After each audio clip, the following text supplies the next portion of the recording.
Dude, I think it's time for you to take a break. You might be addicted. How can I be addicted? This isn't a drug like cocaine or heroin. Sure, this isn't a drug, but gambling can alter the brain's reward system by flooding your brain with dopamine. So, you're telling me if I keep gambling, this can become addictive and hard for me to quit? Yes, Okay, so how can it be addictive and why is it so hard for someone like me to quit? I'm glad you asked me that. Let's get into it. Y- Your brain has a reward system that helps you feel good when you eat, socialize, or do something fun, but that same system can be hijacked by gambling. And here's how it works. The ventral tegmental area down here releases dopamine when you do something enjoyable. That dopamine travels to the nucleus accumbens right here, which processes a reward and tells your brain, hey, that felt good, let's do it again.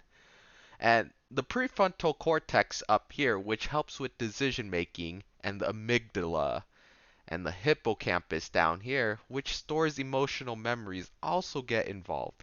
All of these parts start to reinforce the habit. In gambling, even a small win triggers this reward system. Over time, your brain starts craving that rush. You may even start to chase your losses, hoping to recreate the high, and eventually your brain gets so used to gambling that it responds less to other normal pleasures. Okay, I get that this messes with the brain's reward system, but why do some people just can't stop even when they want to? Well, that's because addiction doesn't stop at the brain's pleasure center. It goes a lot more deeper than you think. Two key things that make it really hard to quit is tolerance and withdrawal. Wait, those are drugs, right? Well, they are, but they show up in gambling too, just in different ways. Tolerance means that the more you gamble, the less exciting it feels. So you end up betting more money or taking bigger risks just to feel the same rush. Is that kind of like needing more caffeine in the morning to get the same energy levels? Exactly.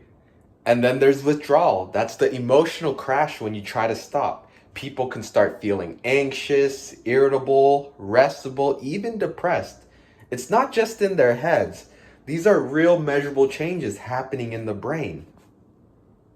So, even if you want to stop, your brain is like fighting against you or something?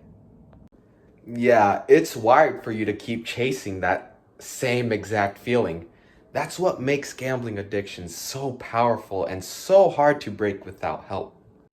Okay, so the brain's wired to want more, and it's hard to stop because of cravings and withdrawal, but still, if someone knows it's ruining their life, why don't they just stop?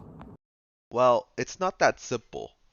Addiction actually rewires the brain. It weakens the prefrontal cortex that's responsible for reasoning, planning, and self control.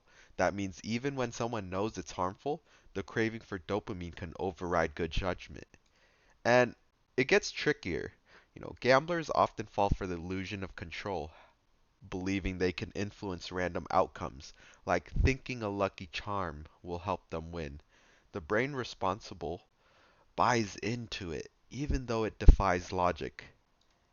Then there are near misses, those moments when you almost win. They light up the brain's reward system just like a real win, pulling you back in again. And on top of that, the environment, flashing lights, sounds, fast paced action are designed to trigger cravings. Even when a slot machine sounds plays on your phone, it could be a powerful cue to make you gamble again. So, with brain chemistry, psychological traps, and environmental triggers all working against you, this addiction is more than a bad habit. It's a brain disorder, and that's why quitting is far harder than most people realize. Wow, that was very informative. I think I'm going to quit.